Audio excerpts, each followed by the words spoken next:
Hey lovelies, welcome back to my channel. Today's video is going to be a simple design that I'm doing using some transfer foil and some gel polish. I will definitely get into all of the details of what's already on my nails as far as what I'm doing throughout the entirety of this video. So the first thing that I'm going to be doing is using some transfer foils that are from my store, lovedbyverdie.com, and just cutting those to size, and then I'm going to go in with Young Nails foil transfer base and apply that to where I want it. On the last two nails I'm applying the transfer foil base to, I only want that on one half of the nail. With this design, you don't have to be perfect with the line being straight as far as you only applying the transfer foil to half of the nail, and you'll see why as I'm going through the process.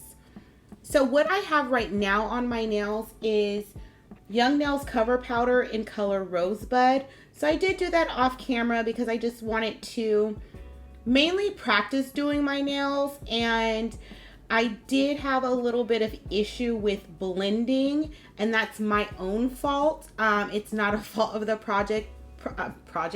It's not a fault of the product.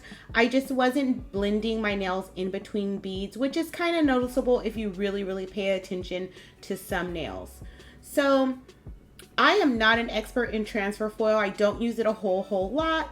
So I'm just doing my best here to get it all transferred onto the nail, and I'm using my double-sided tweezers that are also available in my store.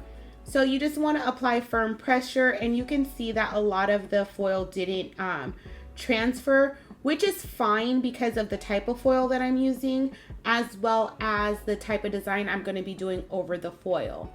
I do have two videos trying out various transfer foils, and I will put those in the cards as well in the description box below if you want to check out different brands of transfer foil and see which one would work best for you.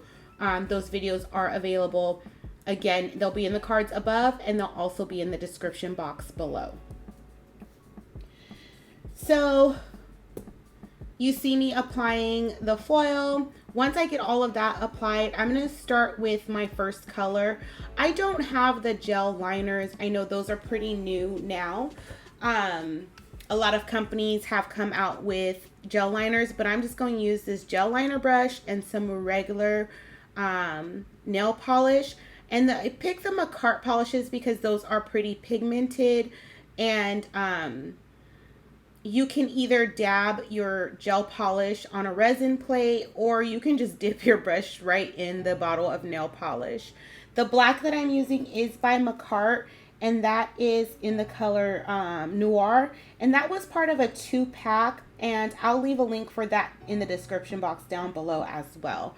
The second color that came in that kit was a white, so I'll leave that for you down below. So again, I'm going to do a half French on this nail, and again, it doesn't have to be perfect at the top. I just want to make sure my arch is as good as possible, but it doesn't have to be perfectly down the middle because we're going to go with another color and actually put a line down the middle of the nail. So that's why you don't really have to be perfect. You want to get it as straight and as close to the middle as possible, but it doesn't have to be 100% perfect. In between a lot of the nail art, I do flash cure so the gel doesn't run. I do want to say that when you're flash curing, especially like with black, you want to make sure that it doesn't wrinkle, because sometimes that can happen with the darker or the more pigmented polishes. And you also want to make sure that you go in with a fully cure. Do not ever not fully cure your gel polishes. If you flash cure for 15 seconds, you're 50 seconds short. So make sure you fully cure. Okay, clearly my math is wrong. If you cure for 15 seconds, then you're 45 seconds short.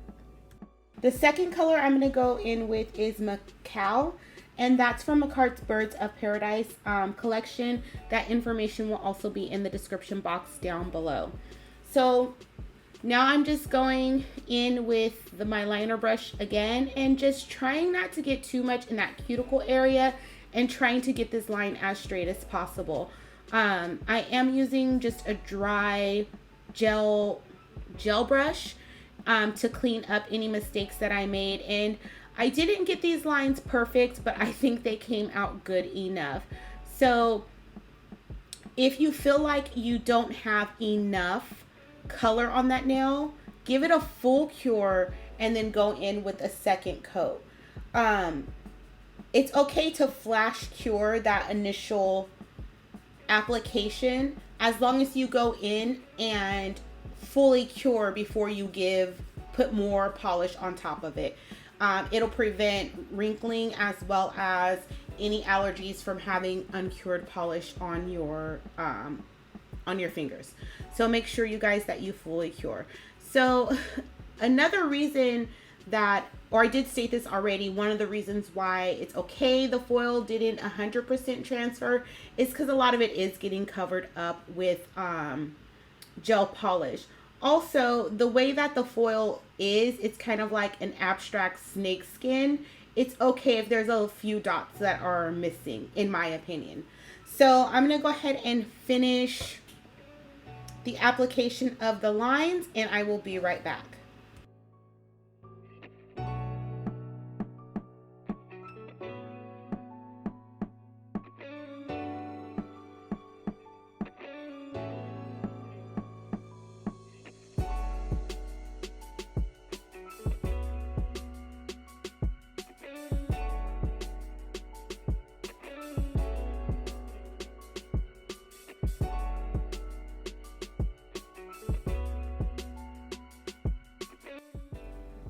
My inspiration for this set came from Sugar and Cream's Instagram.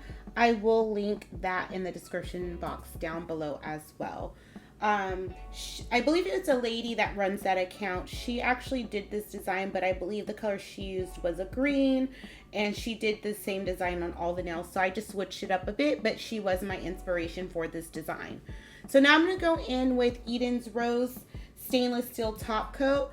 And this is a thicker top coat, and that's why I decided to use this for the design. Basically, putting those lines down the sides and middles of the nail. Clearly your surface is not going to be smooth, so I wanted a thicker top coat and give it a few moments to kind of level out so that I have a smooth surface once everything is fully cured. So this is a thicker top coat. If you are doing a little bit of design on your nail that you're not encapsulating, I definitely would recommend this top coat. And again, I'll leave that information for the top coat, where to find it, in the description box down below. So overall, I really do like how this set came out. Before I cured it, I did make sure that none of the top coat had ran down on the sides of the nails. And I did it with my finger, but I should have done it with a lint-free wipe or something else. So after everything is cured and my nails have cooled off, I'm going to go in with my cuticle oil. And you guys can see that throughout this whole video how my nails, or my hands actually were looking a little dry. So I want to kind of demonstrate how a little bit of the cuticle oil goes a long way. After I rub it on the sides of my nails, on my cuticle area, and behind my nails, I'm able to rub the excess into my hands, and I'm not greasy. So I do want to recommend you guys check out my cuticle oil on my website, and that information again is in the description box below. So this is how this set turned out. I think these turned out really, really cute. I'm happy with the design. You know, a few areas of improvement as always, but let me know what you guys think of the set in the description box down below. Let me know if you want more of these gel polish design videos, not necessarily building a nail, just seeing me work, and I can get those out for you. Yeah, that's pretty much all I have for today. If you're not already subscribed, please make sure that you do so, and I appreciate everyone spending your time with me, and I'll see everyone again soon for another video.